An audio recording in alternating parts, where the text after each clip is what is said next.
नमस्कार मित्रांनो, आज घरी असल्यामुळे स्पेशल मेनू बनवणार होतो बुर्जी पाव। याला लागणारी सामग्री म्हणजे कोंबडीची 3 कवटा, टोमॅटो, कांदा टोमॅटो मस्तपैकी बारीक चॉप करून घ्या आणि त्याच्यामध्ये कोथिंबीर नसेल तर बुर्जी बनवायला मज्जाच येत नाही आणि मला जेवण बनवायला कंटाळा नाही तर एकट्याला मज्जाच येते। घरी एकटाच असल्यामुळे मी थोडकीच बुर्जी बनवणार होतो। गॅस पेटवला, कढईत टाकले ते आणि पावभाजी मध्ये अमूल बटर टाकलं तर अजूनच टेस्टी होते। फोडणीला टाकला कांदा आणि चांगला घेतला परतून। कांदा लाल झालेला दिसला की वरतून टाकायची अद्रक पेस्ट, त्याच्यानंतर टाकायचा वरतून चॉप केलेला बारीक टोमॅटो आणि चायनीज वाल्यासारखं चांगलं मिक्स करून घ्यायचं।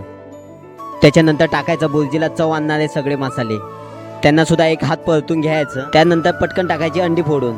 आज मी 3 अंड्यांची बुर्जी बनवणार होतो। अंडी फोडताना जरा घाईच करायची नाही तर ग्रेव्ही खाली करपायला लागते। तुम्हाला सुद्धा बुर्जी पाव आवडत असेल तर कमेंट मध्ये नक्की सांगा, तुम्हाला सुद्धा देतो पाठवून। तयार झाली की वरतून अशी कोथिंबीर टाकायची, त्याच्यामुळे बुर्जीला चव येते। रेडी झाली आपली टेस्टी वाली पावभाजी। आजचा सकाळचा नाश्ता इतका टेस्टी होणार होता मी अपेक्षाच नव्हती केली। हे बघून तुमच्यासारखंच माझ्या तोंडाला पाणी सुटलं, म्हणून पटकन घेतला एक घास।